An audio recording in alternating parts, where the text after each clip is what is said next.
Morning दोस्तों, नमस्कार। मैं डॉक्टर श्याम गोलो फिर से एक बार आपका इस ट्रेनिंग सेशन में स्वागत करता हूं।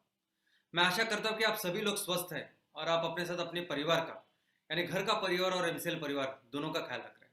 मैं ये भी आशा करता हूं कि आप सभी लोग 1 घंटा बहुत अच्छी एक्सरसाइज कर रहे हो और अपने हार्ट और अपने लंग को मजबूत करके अपनी इम्यूनिटी बढ़ा रहे हैं। दोस्तों, हम सभी लोग उद्योजक हैं। तो उद्योजक है, इसका ये जरूरी नहीं है कि हम लोग जिस विषय में काम कर रहे हैं उसके विशेषज्ञ हो, उसमें एक्सपर्ट हो या उसमें डॉक्टरेट हो। लेकिन ये बहुत और बेहद जरूरी है कि जिस विषय के बारे में हम लोग बिजनेस कर रहे हैं उस विषय का पर्याप्त शास्त्रीय या तांत्रिक ज्ञान होना बहुत जरूरी है। तो आज इस वेबिनार में मैं आपको वही शास्त्रीय या तांत्रिक ज्ञान बताने की कोशिश करूंगा। बायोमास। दोस्तों, बायोमास यानी सभी सजीव को मिला के जो बनता है वो बायोमास, यानी सभी वनस्पति, सभी प्राणी और उनके सभी प्रोडक्ट्स, ये सभी बनके होता है बायोमास। वो जिससे बनते हैं उसको भी बोलते हैं बायोमास, और वो पूरा बनके जो होता है वो है बायोमास। ये बायोमास हम लोग कैटेगराइज कर सकते हैं कि liquid biomass, solid biomass, living biomass, dead biomass, या बायोमास जिस तरह से आता है, जिस सोर्सेस से आता है उससे भी हम लोग इसका वर्गीकरण कर सकते हैं। यहाँ तक कि जो कचरा हमारे म्यूनिसिपल वेस्ट में आता है वो solid waste, organic municipal solid waste, गीला कचरा, इसको भी बायोमास कहते हैं क्योंकि उसका जो सोर्स है वो भी सजीव यानी लिविंग होता है। और ये बायोमास कैसे ग्रो करता है? दोस्तों, आप हम जो मानव प्राणी है, मनुष्य प्राणी है, हम लोग भी बायोमास है। और इस बायोमास को ग्रो करने के लिए, बढ़ने के लिए क्या लगता है? तो है खाना, अन्न लगता है। और ये अन्न कौन बनाते हैं? तो ये अन्न बनाते हैं वनस्पति। ये पूरी जो बायोमास सिस्टम है उसमें वनस्पति ही ऐसी चीज है कि जो खुद का खाना भी बनाती है और उसके साथ पूरे जो प्राणी हैं उनको, उनके लिए भी खाना बनाती है। और बाकी के सभी प्राणी या तो वनस्पति डायरेक्टली खाते हैं और उनसे ऊर्जा लेते हैं, नहीं तो बड़े जानवर या बड़े प्राणी छोटे प्राणी को खाते हैं और उनसे ऊर्जा लेते हैं। लेकिन अल्टीमेटली ये पूरी जो एनर्जी जो इस पूरे इकोसिस्टम में आती है वो आते हैं इस वनस्पति से। और ये वनस्पति सूरज की रोशनी से वो ऊर्जा का कार्य करती है या ऊर्जा बनाती है। दोस्तों, 5 चीज लगती है वनस्पति को अपना खाना, यानी खुद के लिए अनाज और बाकी सब के लिए अनाज बनाने के लिए। और वो 5 चीज क्या है? तो पहली चीज है सूरज की रोशनी, सूरज। दूसरी चीज है हवा, हवा में जो कार्बन डाइऑक्साइड होता है वो जरूरी होता है। तीसरा पानी। चौथी जमीन या मिट्टी, मिट्टी से सब मूलद्रव्य वनस्पति को मिलते हैं। और जगह, ये सब ग्रो करने के लिए। दोस्तों, और ये जो प्रक्रिया होती है जिससे वनस्पति अपने खुद के लिए अन्न बनाते हैं और सभी के लिए अन्न बनाते हैं, उस प्रक्रिया को कहते हैं फोटोसिंथेसिस, प्रकाश संश्लेषण। दोस्तों, ये जो प्रक्रिया है उसमें वनस्पति सूरज की जो रोशनी है, सूरज की रोशनी में जो ऊर्जा है उस ऊर्जा को लेके खाने लायक ऐसी ऊर्जा बनाती है, यानी केमिकल एनर्जी बनाती है। और यही केमिकल एनर्जी फिर हमको मिलती है ग्लूकोज के स्वरूप में। ये जो पूरी प्रक्रिया है उसके लिए वनस्पति सूरज की रोशनी के साथ जो हवा में जो कार्बन डाइऑक्साइड है उसमें से कार्बन लेते हैं और कार्बन से ही बनता है वो ग्लूकोज, और ऑक्सीजन हवा में छोड़ देते हैं। दोस्तों, मैं तो कहता हूं ये जो स्लाइड है, ये जो पिक्चर है, ये आज हम जो भी प्रॉब्लम, जो भी समस्या से जूझ रहे हैं उसका हल है, उसका सोल्यूशन है। क्योंकि देखिए ना, आज पूरे इस वातावरण में ये कार्बन डाइऑक्साइड भर चुका है जिसकी वजह से पृथ्वी का तापमान बढ़ रहा है, ग्लोबल वार्मिंग हो रही है। इस पूरे जो कचरा है, इस कार्बन डाइऑक्साइड को साफ करने के लिए ये जबरदस्त यंत्र है, यह है वनस्पति जो कुदरत ने बनाया है। तो ये पूरा साफ करके हमारी ग्लोबल वार्मिंग की समस्या को भी रोक सकता है। और दूसरी बात, हमें जो व्यक्ति है, जो मनुष्य है, उसको भी अगर अपनी इम्यूनिटी बढ़ानी होती है तो उसको चाहिए होता है कि ऑक्सीजन उसके हर पेशे तक पहुंचे। हाँ दोस्तों, इसलिए मैं बोलता हूं कि आप बहुत अच्छी एक्सरसाइज करो कि जिसकी वजह से आपका जो लंग या फेफड़े हैं, जो नॉर्मली सिर्फ 50 से 60% ही फूलते हैं, वो 100% फूले, ज्यादा से ज्यादा ऑक्सीजन ले और पूरे पेशी को दे।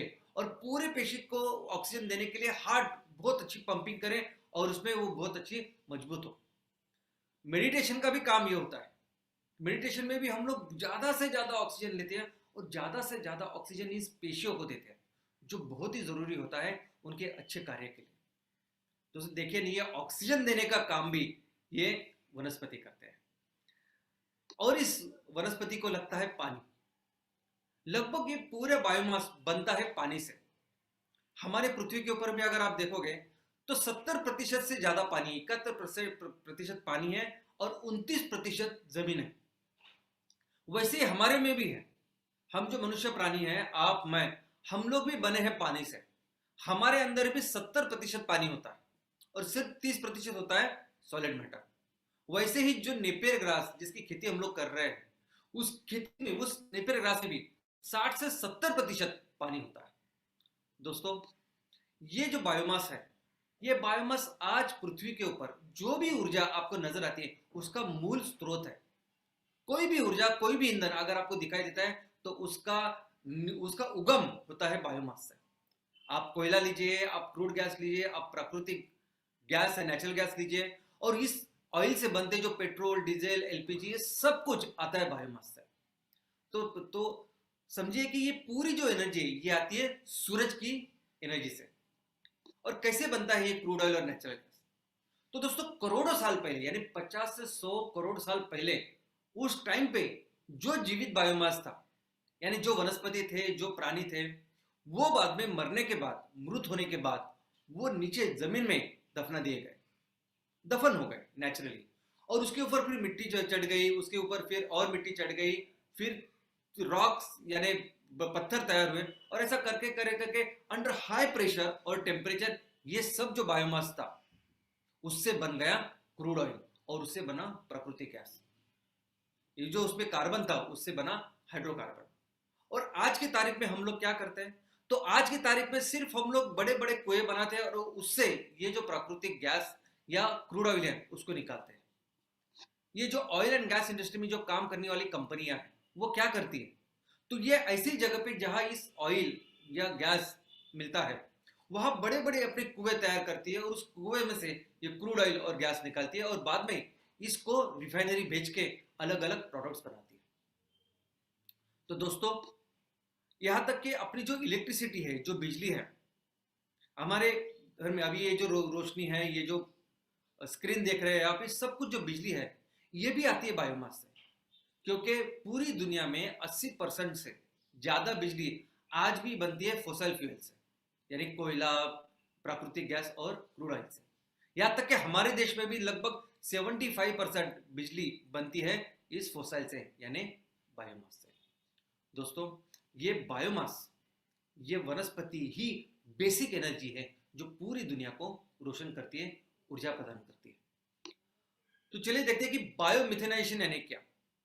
तो दोस्तों ये जो बायोमास है इसमें जो ऊर्जा है, उस ऊर्जा को मीथेन के स्वरूप में बाहर निकालना या मीथेन का निर्माण करना, इसको कहते हैं बायोमिथेनाइजेशन। बायोमास से मीथेन बनाना, इस प्रक्रिया को बोलते हैं बायोमिथेनाइजेशन। और बायोमिथेनाइजेशन का दूसरा मीनिंग, अर्थ ये भी है कि बायोलॉजिकल प्रोसेस होती है। यानी ये इस बायोमास से हम लोग जो मीथेन बनाते हैं इसका काम करते हैं छोटे छोटे माइक्रो ऑर्गेनिजम्स, इसको कहते हैं बायोमिथेनाइजेशन। तो सिंपल है, जो बायोमास आज हमारे नेचर में, कल्चर में है, उससे ऊर्जा, यानी ये जो मीथेन है ये बेसिकली उस बायोमास में हुआ जो ईंधन है, जो ऊर्जा है, उसको हम लोग निकालते हैं और इसी प्रक्रिया को बोलते हैं बायोमिथेनाइजेशन। दोस्तों लेकिन ये मीथेन इस प्रक्रिया को छोड़ बाकी प्रक्रिया में से भी आता है। नंबर 1 कि ये जो मीथेन है, ये जो बायोमास से बनी हुई एनर्जी, ये हमारे धरती के अंदर है। तो जब भी ज्वालामुखी फटता है तो उसमें से भी मीथेन बाहर आता है। आज जो भी हमारा कचरा है, जो भी म्युनिसिपल वेस्ट है, आज गांव में भी इतना सारा वेस्ट बन चुका है, तो वहाँ जो भी जो गीला या सड़ने वाला जो कचरा होता है उसका जो विघटन करते हैं छोटे छोटे माइक्रो ऑर्गेनिज्म, उससे भी मीथेन जनरेट होता है और वो हवा में चला जाता है। हमारे जो सभी जो एनिमल्स है, प्राणी, उनकी जो टॉयलेट है उसमें से भी बहुत मीथेन का निकास होता है और वह बहुत मीथेन की निर्मित होती है। और केमिकल डिग्रेडेशन, इस सूरज की रोशनी से भी एक केमिकल डिग्रेडेशन होकर मीथेन तैयार होता है। दोस्तों, ये मीथेन अगर हम लोग ऐसे ही छोड़ दें तो इस मीथेन में बहुत ऊर्जा होती है, बहुत ऊर्जा, यानी अगर उसको ऐसे ही छोड़ दे तो ये बहुत ज्यादा तापमान गर्म कर सकता है। यानी हम लोग जो ग्लोबल वार्मिंग बोल रहे हैं ये हो रही है कार्बन डाइऑक्साइड की वजह से। अभी 1 टन कार्बन डाइऑक्साइड जितना गर्मी तैयार करेगा उससे 28 गुना ज्यादा ये 1 टन मीथेन गर्मी तैयार करता है। तो ग्रीन हाउस गैस करके अगर इसको ऐसे ही छोड़ा हम लोगों ने तो बहुत बड़ी मात्रा में ग्रीन हाउस गैसेस या ग्लोबल वार्मिंग बढ़ सकती है। लेकिन इसको अगर हम लोग ने इस्तेमाल किया तो सबसे अच्छा, सबसे बेस्ट ईंधन है ये मीथेन। आज अगर हम लोग कुकिंग की बात करें एलपीजी को, तो हमारी घर की रसोई हो या बड़े बड़े होटल्स हो, हर जगह यह एलपीजी को 100% रिप्लेस कर सकता है। अगर हम लोग ट्रांसपोर्टेशन की बात करें, वाहनों की बात करें, तो आज आपकी कोई भी गाड़ी जो आज पेट्रोल के ऊपर, डीजल के ऊपर चलती है, 2 व्हीलर से लेके 4 व्हीलर से लेके बस, ट्रक, सब कुछ, ये सभी वाहने आज हम इस मीथेन पे चला सकते हैं सीएनजी के माध्यम से। आज कोई भी ऐसी मशीन है जिस मशीन से आप बिजली बनाते हैं, जिस मशीन से ऊर्जा बनाते हैं, ऐसी कोई भी मशीन जो किसी भी फैक्ट्री में लगी हो, जिसकी वजह से वो फैक्ट्री चल रही है, ऊर्जा मिल रही है, वो सभी मशीनें आज हम लोग मीथेन के ऊपर चला सकते हैं। दोस्तों, ये जो बायोमिथेनाइजेशन प्रोसेस है जिसको हम हमारे फैक्ट्री में बनाने वाले, इसके 4 स्टेप्स है। पहला जो स्टेप है वो है हाइड्रोलिसिस। दूसरा जो स्टेप है उसको कहते हैं एसिडोजेनेसिस। तीसरा है एसिटोजेनेसिस और चौथा है मिथेनोजेनेसिस। दोस्तों, हाइड्रोलिसिस यानी क्या? तो ये जो रॉ मटेरियल हम लोग इस बायोमिथेनेशन के लिए डालते हैं, उस सभी रॉ मटेरियल को हम उसके छोटे छोटे पार्टिकल्स बनाते हैं, क्रश करते हैं। वो जो रॉ मटेरियल उसको क्रश करते हैं। उसका कारण यह है कि क्रश करने के बाद उसका जो सरफेस एरिया है उस रॉ मटेरियल का, वो बढ़ता है और फिर ज्यादा माइक्रो ऑर्गेनिज्म उसको अच्छी तरह से काम कर सकते हैं और उसका विघटन कर सकते हैं, उससे एनर्जी निकाल सकते हैं। और पानी एक अच्छा मीडियम होता है कि जिसकी वजह से ये प्रक्रिया और बेहतर और सुलभ होती है। दोस्तों, ऐसा समझे ये बिल्कुल हमारे खाने जैसा है। हम लोग जो खाना खाते हैं, जो हमारी पहली स्टेप क्या होती है कि वो निवाला हम लोग मुंह में लेते हैं और उसको चबाते चबाते चबाते चबाते चबाते, और जब चबाते हैं तो मुंह में जो सलाइवा होती है वो भी उसके साथ मिक्स हो जाती है और वो बनता है हाइड्रोलिसिस। और फिर उस पर बेहतर हमारे अंदर के जो माइक्रो ऑर्गेनिजम्स है उस पर काम कर सकते हैं और अच्छा उसका डाइजेशन हो सकता है। अगर आपको याद होगा तो हमारे बुजुर्ग जो होते थे वो हमेशा हमें कहते थे कि जो भी खाना आप खाओगे तो ज्यादा बार उसको अच्छी तरह से उसको चबाओ। और ये बहुत बहुत बहुत सही साइंटिफिक रीजन है कि अगर आप उसको अच्छा चबाओगे तो अच्छी आपका अच्छा डाइजेशन होगा, अच्छी आपको ऊर्जा मिलेगी। दूसरा जो उसकी स्टेप है उसको कहते हैं एसिडोजेनेसिस। अभी जीनेसिस यानी निर्माण करना, और एसिड तो जो भी रॉ मटेरियल आता है उसमें कार्बोहाइड्रेट रहता है, प्रोटीन होता है और लिपिड यानी ऑयल होता है। और इन तीनों के जो बेसिक मॉलिक्यूल्स है उस बेसिक मॉलिक्यूल से हम फैटी एसिड बनाते हैं। ये हुआ दूसरी स्टेप, इसको कहते हैं एसिडोजेनेसिस, फैटी एसिड का निर्माण करना। तीसरी जो स्टेप है वो है एसिटोजेनेसिस। ये जो फैटी एसिड है इससे हम लोग वोलाटाइल फैटी एसिड बनाते हैं और बड़ी मात्रा में, और अभी मात्रा में उसमें कार्बन डाइऑक्साइड और मीथेन की भी जनरेशन शुरू होती है। और आखिरी जो प्रोसेस है वो है मिथेनोजेनेसिस। जेनेसिस यानी निर्माण करना, मिथेन यानी मीथेन का निर्माण करना। यानी इस स्टेप के बाद जो गैस बाहर आती है उसमें मैक्सिमम मीथेन होता है, कार्बन डाइऑक्साइड होता है और बाकी की चीजें होती है।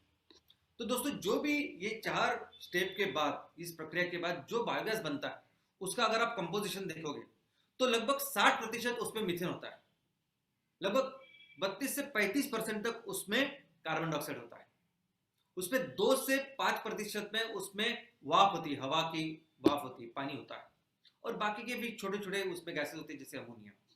दोस्तों, जितना बेहतर आपका डाइजेशन होगा, जितना बेहतर ये 4 स्टेप्स होंगे, उतना बेहतर डाइजेशन होगा, उतनी बेहतर उससे ऊर्जा हम लोग निकाल सकते हैं और उतना बेहतर हमारे बायोगैस में मीथेन होगा। और अगर ज्यादा मीथेन है तो वो बायोगैस, उसकी कैलोरीफिक वैल्यू ऊर्जा की क्षमता बहुत बढ़ती है। ये बिल्कुल हमारे खाने जैसा ही है। हम लोग भी कैसे खाना खाते हैं, तो हमारे भी यहाँ अगर आप देखोगे तो 4 प्रोसेस है। हम लोग तो पहला जो हाइड्रोलाइसिस करते हो मुंह में खाना खाते हैं, वहाँ थोड़ा सा पहला डाइजेशन होता है। बाद में एसिडोजेनेसिस जो है वो स्टमक में होता है, वहाँ हाइड्रोक्लोरिक एसिड होता है, और जिसके वजह से फिर वो और ज़्यादा डाइजेशन होता है उसका। और जब हम लोग टाइम पे खाना नहीं खाते हैं या गलत खाना खाते हैं तो वो एसिड भी बढ़ता है उसको डाइजेशन करने के लिए। बाद में स्मॉल इंटेस्टाइन होता है, बाद में लार्ज इंटेस्टाइन होता है, और ये जो 4 जगह पे ये खाना खाने के बाद अच्छी तरह से डाइजेशन करने के बाद हमें मिलते हैं अच्छी ऊर्जा, हमें मिलते हैं अच्छे मूल द्रव्य। और आपने वो कहावत तो सुनी होगी, पेट सफा हर रोग दफा। उसका कारण ही ये है कि अगर आपका डाइजेशन पाचन संस्था अच्छी है तो आपको बहुत अच्छी ऊर्जा और सभी जो मूल द्रव्य जो खाने में होते हैं वो अच्छी तरीके से मिलते हैं, और आपको रोग बहुत कम होते हैं, बीमारियां कम होती हैं। तो वैसे ही होता है इस बायोमिथेनाइजेशन प्रोसेस में। ये भी जो हमारा जो प्रोसेस है ये भी एक तरह से बायोमिथेनाइजेशन प्रोसेस है, जिससे हम लोग कोई भी जो बायोमास खाते हैं और उससे हम लोग पाते हैं ऊर्जा, और सुबह जो निकलता है वो फर्टिलाइजर। दोस्तों ऐसा समझिए कि जब ये 4 प्रोसेस में होता है तब ये अच्छी तरह से होगा। लेकिन अभी तक आपने जो भी बायोमिथेनाइजेशन या बायोगैस के प्रोजेक्ट देखे होंगे वो इस तरह से दिखते हैं, यानी एक चेंबर पे पूरा बायोमास लेके आप उसको डंप करते हो और आप सोचते हो कि इससे हमें बायोगैस निकलेगा, उसमें बहुत अच्छी ऊर्जा या कैलोरीफिक वैल्यू होगी। कैसे होगा ये?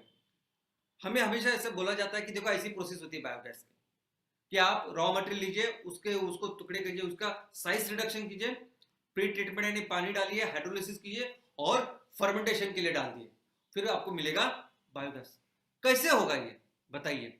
आज ऐसे प्रोजेक्ट्स लगे हुए हैं कि जो एक चैम्बर में ये पूरा रॉ मटेरियल चाहता है, तो कैसे वो ये जो कुदरत ने प्रक्रिया बनाई है, नेचर ने प्रक्रिया बनाई है, कैसे वो 100% डाइजेशन होगा? तो फिर इसके बाद जो गैस आती है बाहर उसमें मीथेन बहुत कम होता है क्योंकि पूरा डाइजेशन ही नहीं होता, कार्बन डाइऑक्साइड ज्यादा होता है। तो इसमें कैलोरीफिक वैल्यू इतनी कम होती है कि इससे हम लोग एलपीजी को रिप्लेस नहीं कर सकते, बाकी के चीज सीएनजी नहीं बना सकते। इतना ही हो कर सकते हैं कि हम लोग उसको जला के थोड़ी सी इलेक्ट्रिसिटी या रोशनी तैयार कर सकते हैं। दोस्तों ये करने के लिए इसी लोग हमारी जो अगर टेक्नोलॉजी अगर आप देखोगे, एमसीएल का अप्रोच अगर देखोगे, तो एमसीएल में तो हर चीज के लिए, हर एक स्टेप के लिए अलग अलग स्वतंत्र ऐसा रिएक्टर है, और ये रिएक्टर है जो हर इस स्टेज को अच्छी तरह से क्लियरली पूरी तरह से तैयार करता है। और इस रिएक्टर में हम लोगों ने सेंसर भी रखे, पीएच, टेम्परेचर, ताकि हर प्रोसेस अच्छे तरीके से। अब इस बायोमिथेनाइजेशन प्रोसेस के लिए क्या क्या रॉ मटेरियल आज की तारीख में यूज होता है? तो जैसा मैंने कहा कि बायोमिथेनाइजेशन में कोई भी बायोमास हम लोग यूज कर सकते हैं। ये पूरा जो वनस्पति से, प्राणी से और उनका जो कोई उनकी प्रोडक्ट्स हैं वो सब से हम लोग बायोमिथेनाइजेशन कर सकते हैं और उसकी से ऊर्जा प्राप्त कर सकते हैं। लेकिन आज की तारीख में जितने भी प्रकल्प, जितने भी प्लांट, जितने भी प्रोजेक्ट्स बायोमिथेनाइजेशन के भारत में लगे हैं, 99% ये जो प्रोजेक्ट्स हैं ये बने हैं सिर्फ और सिर्फ वेस्ट के ऊपर। यानी चाहे वो म्यूनिसिपालिटी का गीला कचरा हो, चाहे वो खेती का कचरा हो, चाहे जो एनिमल्स है उनका गोबर हो, उसके ऊपर ये प्लांट्स मैक्सिमम लगे हैं। यहाँ तक कि हमारे जो सतत स्कीम है, सतत स्कीम में अगर आप देखोगे कि भारत सरकार को 5000 ऐसे प्लांट लगाने, जिससे हम लोग सीबीजी यानी कंप्रेस्ड बायोगैस हम लोग तैयार करें। लेकिन इस सीबीजी के लिए रॉ मटेरियल का क्या है, अगर आप उसमें देखोगे तो उसके लिए रॉ मटेरियल ने ग्रामीण स्वच्छता ग्रामीण योजना जो है उसमें से वो गांव का जो कचरा है, एग्रीकल्चर जो वेस्ट है, उसको उन्होंने रॉ मटेरियल यहाँ लिया है। यानी हमारे इस सिस्टम में अगर आप देखोगे तो बायोमिथेनेशन प्रोजेक्ट यानी क्या, तो कचरे का प्रोजेक्ट यानी बायोमिथेनेशन प्रोजेक्ट ऐसा सब जगह बना है। हर म्यूनिसिपालिटी में, हर जगह आप अगर कोई भी बायोगैस, कोई भी बायोमिथेनेशन का प्रोजेक्ट आप देखो ना, तो उसका एक ही मकसद होता है कि कचरा जो है, वेस्ट जो है, उसका 100% ट्रीटमेंट करना। तो वो संकल्प, वो स्टेटस बन चुका है हमारे इस बायोमिथेनेशन प्रोजेक्ट का। लेकिन दोस्तों क्या आप जानते हैं कि दुनिया में बायोमिथेनाइजेशन के ऊपर काम करने वाला भारत देश सबसे पहला देश है, बहुत पहले। यानी इस बायोमिथेनाइजेशन के ऊपर, इस बायोगैस के ऊपर पॉलिसी बनाने वाले, प्रोजेक्ट्स लगाने वाले सबसे कोई अगर देश होगा सबसे ज्यादा, सबसे पहले काम शुरू करने वाला, वो है हमारा भारत देश। और इसका कारण यह है कि जैसे हम लोग अभी आबादी में दूसरे स्थान के ऊपर है, वैसे ही जो प्राणियों, ये जो जानवर है, उसकी आबादी में हम लोग बहुत सैकड़ों साल से नंबर 1 पे है। यानी हमारे यहाँ जितनी आबादी है उतनी आबादी पूरी दुनिया में कहीं नहीं। इसीलिए इस जानवरों के जो उनका काउडंग था, उनका गोबर था, उसके ऊपर बायोगैस के प्रोजेक्ट यहाँ पहले से लगते हैं। अगर आप रिकॉर्ड देखोगे तो 1800 सदियों में भी ये प्रोजेक्ट लगे हैं। पहला जो कमर्शियल प्रोजेक्ट अगर आप देखोगे तो 1939 में प्रोजेक्ट लगाया गया है, जो मुंबई में दादर में लगाया था, और उससे बिजली बना के उन्होंने स्ट्रीट लाइट की थी। तो तब से लेके इतने सारे प्रोजेक्ट हमारे देश ने लगाए हैं। ये बाकी के देश में कहीं भी इतना काम नहीं हुआ होगा जितना हमारे देश में हुआ है, इतने साल से, सदियों से होता आ रहा है। और अगर आप देखोगे कि कितने प्रोजेक्ट हम लोगों ने लगाए, तो 1990 में, 91 में लगभग 12.5 लाख प्रोजेक्ट ऑन पेपर हमारे इधर थे। और आज 2012-13 की बात करें तो लगभग 45 लाख प्रोजेक्ट्स बायोगैस के इंडिया में लग चुके हैं। लेकिन इनसे कितनी ऊर्जा तैयार हो रही है, कितना गैस तैयार हो रहा है, अगर आप सोच रहे हैं कि उससे रसोई का गैस हम लोग तैयार कर सके तो कितना गैस हम लोग बना रहे हैं। तो दोस्तों फिगर ये है, जो गवर्नमेंट की फिगर है, कि जितना एलपीजी हमको लगता है उस एलपीजी की रिक्वायरमेंट का 5%, सिर्फ 5% इतना गैस हम लोग बना रहे हैं। यानी 45 लाख प्रोजेक्ट्स और बना रहे हैं सिर्फ 5% ऑफ एलपीजी। तो इसका मतलब आप देख सकते हैं कि ये मैक्सिमम प्रोजेक्ट, ये छोटे छोटे प्रोजेक्ट है, घर के पीछे जो लगते हैं ना वो। और पहले से डे 1 से ये इतना अच्छा प्रोजेक्ट है, इतने अच्छे बेनिफिट्स है कि गवर्नमेंट में इसके ऊपर 35%, 30 से 35% इसके ऊपर सब्सिडी दी थी। तो इसलिए मैक्सिमम प्रोजेक्ट्स उसी चक्कर में लगे हैं। और कितने प्रोजेक्ट्स में चल रहे हैं, कितने बंद है, इसका नंबर अभी नहीं। तो दोस्तों, और ये प्रोजेक्ट आने वाले दिनों में बहुत महत्वपूर्ण होने वाला है। ये जो जैव ईंधन का जो हम लोग अभी प्रसार और उसको बढ़ा रहे हैं, ये आने वाले दिनों में बहुत इंपॉर्टेंट प्रोजेक्ट, बहुत इंपॉर्टेंट सेक्टर होने वाला है। यही बात चाइना ने सिर्फ 10-12 साल पहले चाइना के समझ में, और आज के तारीख में अगर आप देखोगे कि पिछले 10 सालों में चाइना ने क्या किया, तो हमारे देश में जितनी भी कैपेसिटी है बायोमिथेनाइजेशन प्रोजेक्ट से बनाई हुई, उसे 40 गुना कैपेसिटी चाइना ने तैयार की है। दोस्तों, आज ये पूरा जो पर्सपेक्टिव है हमारे देश में बायोमिथेनाइजेशन प्रोजेक्ट को लेकर, जो सोच है उसको बदलने का काम करने वाली है एमसीएल। हम आने वाले दिनों में ये पूरी सोच बदलने वाले। ये जिस प्रोजेक्ट को ये सभी लोग अगर कचरे का प्रोजेक्ट बोलते हैं, वेस्ट मैनेजमेंट का प्रोजेक्ट बोलते हैं, हमारे लिए वो प्रॉपर जैव ईंधन तैयार करने वाली फैक्ट्री है। हम ये प्रोजेक्ट जो बायोमिथेनाइजेशन प्रोजेक्ट लगेंगे ना, वो सभी जैसे कोई इंडस्ट्री में लगता है ना, अगर आप स्टील की फैक्ट्री लगाते हो, आप किसी वाहन या कार तैयार करने वाली फैक्ट्री लगाते हो, आप मोबाइल तैयार करने वाली फैक्ट्री, आप कोई भी फैक्ट्री अगर आप लगाते हो तो क्या क्या सोचते हो उसके बारे में, रॉ मटेरियल कितना तैयार करेंगे, कहाँ बेचेंगे, सब कुछ। वैसे ही हमारे लिए ये जो है, ये बायोमिथेनाइजेशन के प्रोजेक्ट है, ये प्रॉपर एक इंडस्ट्री की फैक्ट्री है। और ये हमारे लिए 100% ऑयल एंड गैस प्रोजेक्ट, जिसमें हम लोग ये रिन्यूएबल ऑयल एंड गैस तैयार करेंगे, और ये पूरे जो हमारे आज मार्केट में ये फॉसिल फ्यूल जो चलते हैं, जो बाहर से लाते हैं, उसको हम 100% रिप्लेस करेंगे। हम इसीलिए अगर आप हमारी टेक्नोलॉजी भी देखोगे तो सिर्फ वो टेक्नोलॉजी देख के आपको पता चलेगा, ऑल ओवर द वर्ल्ड ये सिर्फ एक डोम के ऊपर ऐसे फर्मेंटेशन का काम चलता है।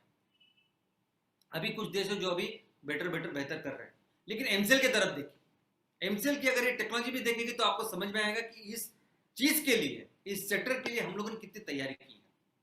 इसके अलावा हमारा प्रॉपर एक बिजनेस टारगेट्स है कि हम लोग ये जो प्रोजेक्ट्स तैयार करेंगे, इस प्रोजेक्ट्स की क्या कैपेसिटी होगी। हम हर साल में कम से कम 100 टन जैव ईंधन का निर्माण करना चाहते हैं, और 100 टन और उसके मल्टीपल्स जितना ज्यादा हो सके। लेकिन आज कुदरत ने हमें इतना कुछ दिया है कि हमारे हर तहसील में 400, 500, 600 टन की फैक्ट्री लग सकती है, और वो हम लोग लगाएंगे। और जैसे आप कोई भी दूसरी, जैसे आप कार तैयार करने की फैक्ट्री लगाते हैं, और आप फिर देखते हो कि मुझे अगर साल में 1000 कारें तैयार करनी है, तो हमें इतना टायर लगेगा, इतना स्टील लगेगा, इतनी बैटरियां लगेगी, इतना सब कुछ लगेगा, यानी रॉ मटेरियल के बारे में सोचते हैं। वैसे ही रॉ मटेरियल इसके लिए कितना लगेगा ये भी हम लोगों ने सोच के रखा है।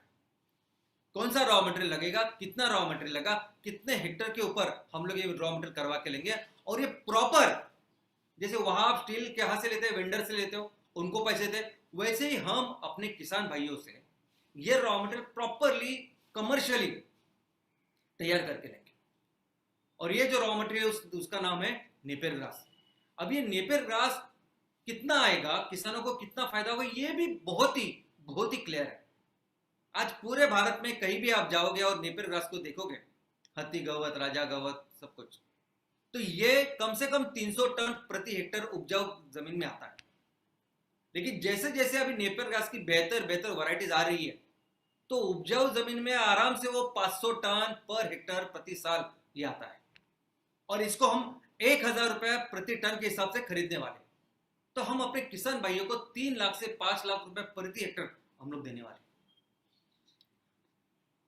तो ये जो फैक्ट्रीज है, ये जो बायोमिथेनाइजेशन प्रोजेक्ट बाकी के लिए होगा, बाकी अभी तक लोग सोचते हैं कि बायोमिथेनाइजेशन प्रोजेक्ट यानी वेस्ट मैनेजमेंट और ये सब बायोगैस बायोगैस, हमारे लिए बायोगैस नहीं है। हमारे लिए प्रॉपर कृषि आधारित बहुत बड़ा प्रकल्प है, कृषि आधारित उद्योग है, और जिसको हम लोग पूरे भारत में करने वाले हैं। अभी इस बायोमास के लिए हमने देखा कि नेपियर ग्रास हमारे भारत के लिए बहुत अच्छा है, लेकिन ऑल ओवर द वर्ल्ड, पूरी दुनिया में बायोमास का सोर्स करके अलगे के ऊपर काम चल रहा है। अभी अलगे यानी क्या, अलगे यानी शैवाल, अलगे यानी काई। अभी इस अलगे के ऊपर क्यों लोग इतना काम कर रहे हैं, कैसे कैसे लगता है कि अलगे आने वाले दिनों में, और 4th जनरेशन बायोफ्यूल में अलगे का नाम होता है, तो क्यों अलगे के बारे में इतना लोग काम कर रहे हैं, तो ये चलो देखते हैं। नंबर 1, अलगे के बहुत काफी ऐसी गुण हैं जिसके वजह से अलगे को एक promising source of raw material कहा जाता है। नंबर 1, ये हमारी जो पृथ्वी है, इस पृथ्वी के ऊपर जीव सृष्टि अगर चालू हुई होगी, जीव पहले कोई तैयार हुआ होगा हमारे पृथ्वी के ऊपर, तो वो था ये अलगे, ये शैवाल। दोस्तों, ये जो अलगे है ये वनस्पति है, लेकिन ये वनस्पति बाकी के वनस्पति जैसे या पौधे जैसी बढ़ती नहीं है। ये एक यूनिसेल्युलर प्लांट है। अभी कोई भी वनस्पति, कोई भी पौधा, कोई भी पेड़ या कोई भी प्राणी या आप हम सभी लोग, ये बनते करोड़ों पेशियों से, लेकिन ये अलगे ऐसे बहुत सारे पेशियों से नहीं बनता, एक पेशी से बनता है, सिर्फ यूनिसेल्युलर प्लांट। और ये क्या करता है, ये बढ़ता कैसे है कि ये दुगना होता है, यानी 1 के 2, 2 के 4, 4 के 8, ऐसे ये बढ़ता है। और पूरी दुनिया में सबसे एफिशिएंट अगर प्लांट कोई है तो वो है अलगे। वो कैसे, ताकि दोस्तों ये पूरे जो संसार में ये पेड़ हमको जो हरे नजर आते हैं, उसका कारण है कि इस पेड़ों में, इस वनस्पति में होता है क्लोरोफिल, हरित लवक जिसे बोलते हैं। और ये हरित लवक ये होता है कि जिसके वजह से वो प्रकाश संश्लेषण क्रिया होती है और ये पौधे, ये पेड़ अपना अनाज बनाते हैं। अब ये अलगे ये ऐसी वनस्पति है कि इसमें इसका जो कॉन्सेंट्रेशन है क्लोरोफिल का, वो सबसे ज्यादा है। पूरे संसार में जितने भी पेड़ पौधे आपको नजर आएंगे ना, उससे सबसे अधिक कार्यक्षम अगर कोई वनस्पति है तो वो है अलगे, ये शैवाल। उसकी कैपेसिटी, वो सूरज की रोशनी लेके, उसकी ऊर्जा लेके खाना बनाने की जो कैपेसिटी है, वो अलगे के संसार में सबसे ज्यादा है। तो बहुत फास्ट ये अलगे अपना खाना बना सकता है, इतना के जितना अलगे आप डालोगे ना, हो सकता है 1 दिन में वो डबल होता है। कुछ ऐसे अलगे हैं कि जो सिर्फ 12 घंटे में डबल होते हैं, कुछ ऐसे जो सिर्फ 8 घंटे में डबल होते हैं। यानी अगर नेपियर ग्रास की बात करें आप, तो हमें आगे जाके हर 15 दिन में हम लोग उसकी कटाई कर सकते हैं। लेकिन अलगे में ऐसा हो सकता है कि हर दूसरे, तीसरे, चौथे दिन, 5वें दिन आपको उसकी यील्ड मिलती रहे। दोस्तों, अलगे इतनी जगह पे आता है, इस तरीके से आता है कि अलगे के नॉन, जो हमें मालूम है, लोगों को मालूम है, ऐसे 3 लाख जाति है इस अलगे के। यानी इसके अलावा बहुत सारी जाति हो सकती है, जो इस संसार में हमें पता ही नहीं, जो मालूम है वो 3 लाख स्पीसीज है। ये अलगे हर जगह आता है, यानी कोई अच्छा पानी हो, नदी का पानी, या सलाइन वाटर हो, या इवन आपके बारिश में अगर कोई छोटा सा कोई तालाब तैयार होता है, या छोटा सा इवन रोड पे भी अगर कोई छोटा सा पानी हो जाता है तो उस पर आ जाता है अलगे। इतने फास्ट ये ग्रो होता है, हर जगह ग्रो होता है, कहीं भी ठंडे कोई भी जगह हो, कोई भी एग्रोक्लाइमेटिक कंडीशन हो, ये अलगे आता है, इसलिए उसकी इतने सारे जाति प्रजाति है।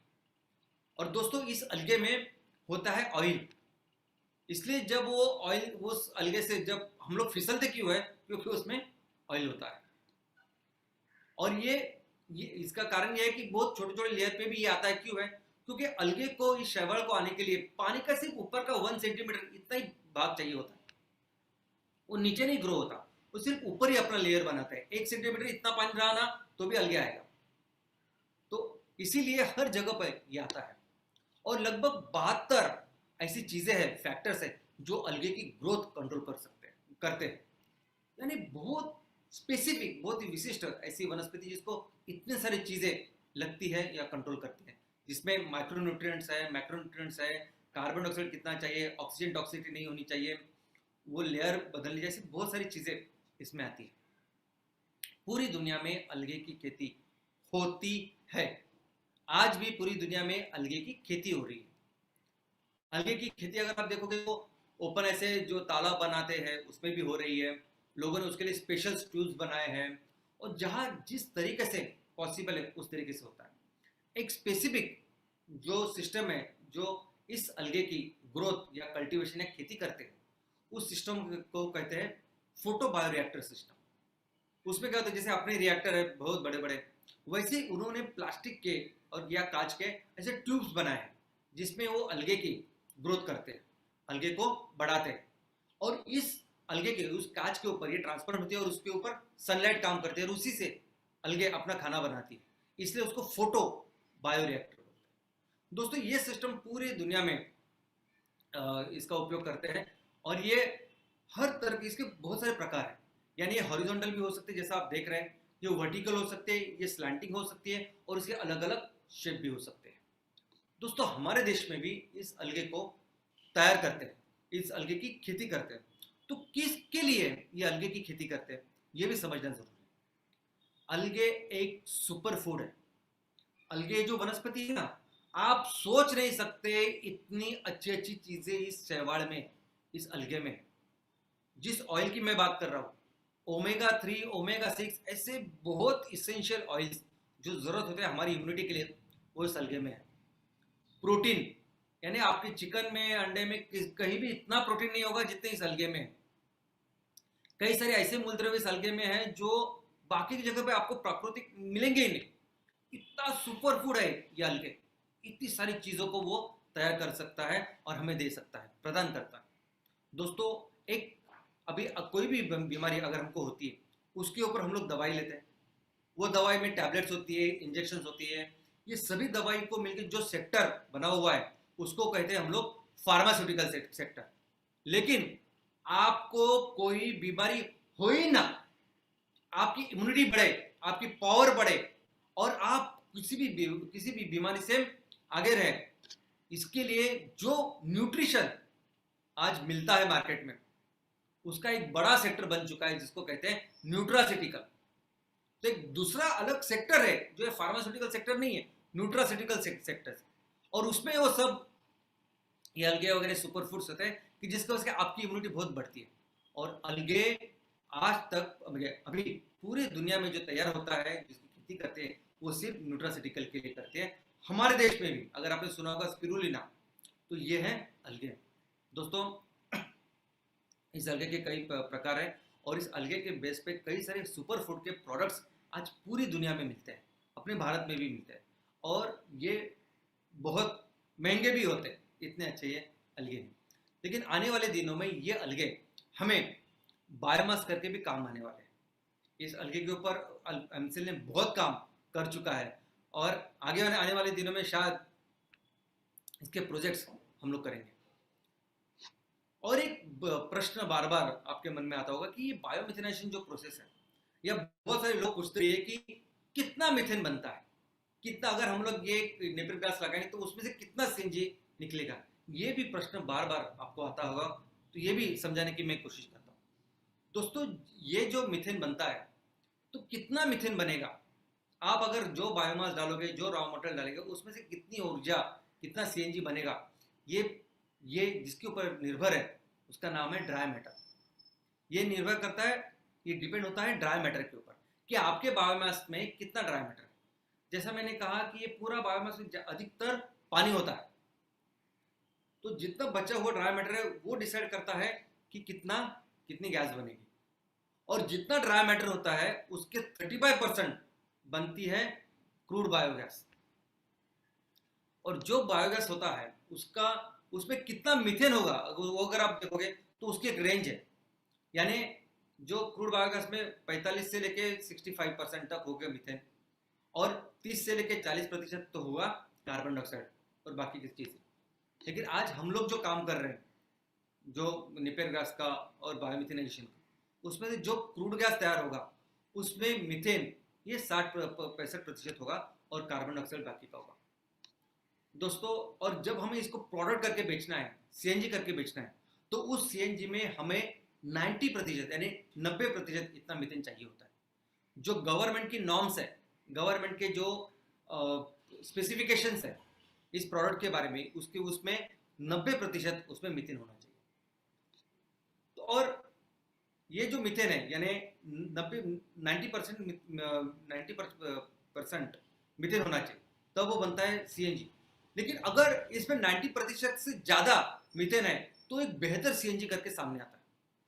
हम एमसीएल जब हमारा सीएनजी मार्केट में लॉन्च करेंगे तो हम प्रीमियम सीएनजी करके उसको लॉन्च करेंगे, क्योंकि वो बाकी के जो नॉर्मल सीएनजी मार्केट में मिलता है उससे बेहतर, प्रीमियम, बेटर ऐसे सीएनजी होगा। इसका एग्जांपल मैं आपको देता हूँ दोस्तों। मार्केट में आप जब पेट्रोल पंप पे गए होंगे तो दो टाइप का पेट्रोल, दो टाइप का डीजल मिलता है।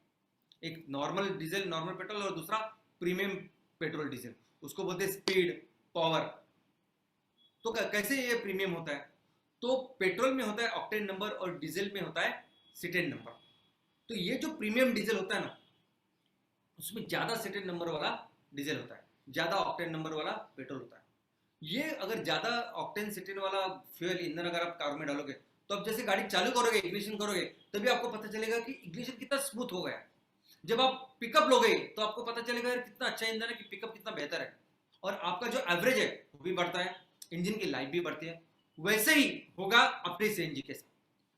जब ज्यादा मीथेन वाला सीएनजी आप इस्तेमाल करोगे तो वो इग्निशन से आपको पता चलेगा कि ये सीएनजी बेहतर है, इसका पिकअप, उसका जो एवरेज है उससे पता चलेगा ड्राइवर को कि कितना अच्छा सीएनजी हम लोगों ने बनाया है।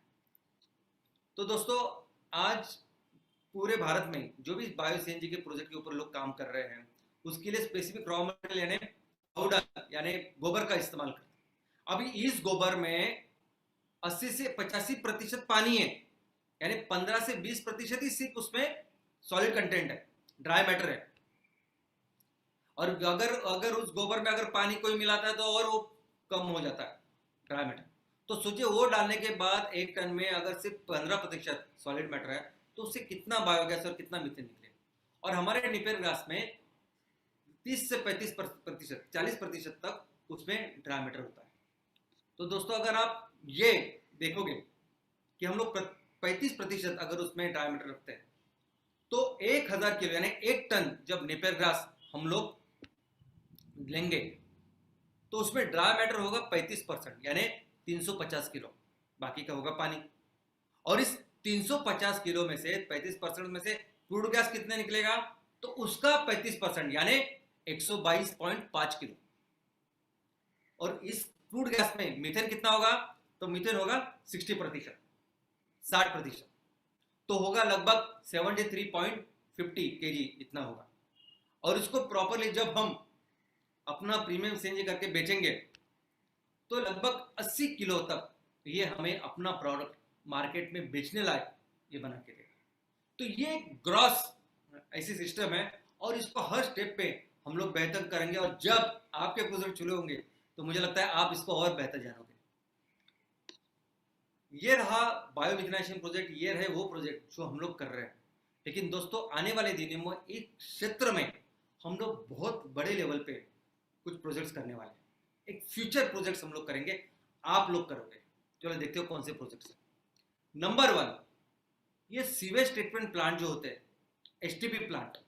आपने देखा होगा कि कोई भी बिल्डिंग भी बनती है तो उसके बाजू में एसटीपी का वो प्लांट होता है, सीवेज ट्रीटमेंट का प्लांट होता है। आज सभी नगर निगम हो, बड़े बड़े ग्राम पंचायत हो, या छोटे छोटे ग्राम या छोटे छोटे नगर पालिका वगैरह हो, सभी में कंपलसरी लगता है सीवेज ट्रीटमेंट प्लांट। इस सीवेज ट्रीटमेंट प्लांट यानी क्या, इन लोगों के जो टॉयलेट्स है उस टॉयलेट्स के ऊपर काम करने वाले प्रक्रिया केंद्र, यानी उसको बोलते हैं सीवेज ट्रीटमेंट प्लांट। ये जो प्रक्रिया केंद्र है आज की तारीख में ये ऐसे दिखाई देते हैं। लेकिन दोस्तों ये सभी, ये जो सीवेज है, ये जो ह्यूमन टॉयलेट है, ये सबसे बेस्ट सोर्स है मीथेन का। इससे बहुत अच्छे मात्रा में, बड़ी मात्रा में मीथेन तैयार हो सकता है। हम सभी एमसीएल वाले सभी हमारे स्टार्टअप्स, ये सभी कंपनियां, आपकी सभी कंपनियां, आप आपके तहसील में, आप लोग आने वाले दिनों में ये सीवेज ट्रीटमेंट प्लांट चलाने वाले हैं। हम ये सभी सीवेज ट्रीटमेंट प्लांट को एक जैव ईंधन निर्मित केंद्र या जैव ईंधन निर्मित प्रक्रिया केंद्र या फैक्ट्री में इसको तब्दील करने वाले हैं। क्योंकि आज की तारीख में तो ये मीथेन ऐसे ही चला जा रहा है। इतने सारे एसटीपी प्लांट से इतने सारे प्लांट हो रहे हैं जहां ट्रीटमेंट अच्छी तरह से नहीं हो रही है, और इसके वजह से न जाने कितना सारा मीथेन तैयार हो रहा है और वो हवा में जा रहा है और वो ग्लोबल वार्मिंग को बढ़ा रहा है, और ये पूरी दुनिया का सबसे बड़ा सरदर्द है, बहुत जरूरी है। और हम तो क्या करेंगे, एमसीएल एमसीएल के अंदर आपके सभी जो कंपनियां हैं वो आपके तहसील में जो जो ऐसे प्रोजेक्ट्स हैं उसको लेने वाली है और उसको 100% रूपांतर करने वाली है बायो सीएनजी तैयार करने वाले प्रोजेक्ट्स, फर्टिलाइजर तैयार करने वाले प्रोजेक्ट्स, यहां तक कि पीने का पानी तैयार करने वाले प्रोजेक्ट्स। पीने का पानी, अच्छा पानी नहीं, पीने का पानी, ये हमारा फ्यूचर है। और ऑलरेडी लोग काम कर रहे हैं। उसमें से एक है बिल गेट्स साहब। बिल गेट्स साहब इन्होंने 1500 करोड़ रुपया इन्वेस्ट करके एक टॉयलेट बनाया, जो आप देख सकते हैं इसमें। इस टॉयलेट में इमीडिएटली जो भी वो विष्टा होती है, जो सीवेज होता है, उससे खाद बनती है और उसका मीथेन का यूटिलाइजेशन होता है, और जो पानी है ना, वो पानी तुरंत वो पीने योग्य पानी बनता है। अभी ये जो पानी वो पानी पी रहा है वो 5 मिनट पहले टॉयलेट का पानी था, और वो उससे अभी पीने का पानी पीते और पीते हो। आप यूट्यूब पे जाओगे तो आपको सब दिखाई देगा।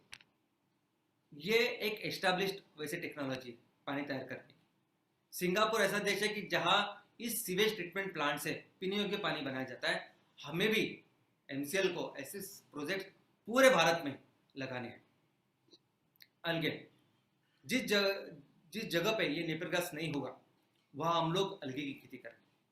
हो सकता है आने वाले दिनों में डिमांड इतनी बढ़े, हमें इतनी बड़ी जैव ईंधन का निर्माण करने पड़े कि हम लोग ज़्यादा से ज़्यादा बायोमास के लिए भी अलगे की खेती कर सकते हैं। आपके तहसील में, आपके गांव में हम एमसीएल मिलके अलगे की खेती भी करेंगे। और जहाँ सिर्फ पानी है, ज़्यादा ज़मीन नहीं है, कुछ कुछ वनस्पति ऐसी जो पानी में बहुत फास्ट ग्रो करती है। उसमें से एक ये नाम है जिसको वाटर हायसिंथ बोलते हैं, पान, ऐसा कुछ नाम है उसका हिंदी में।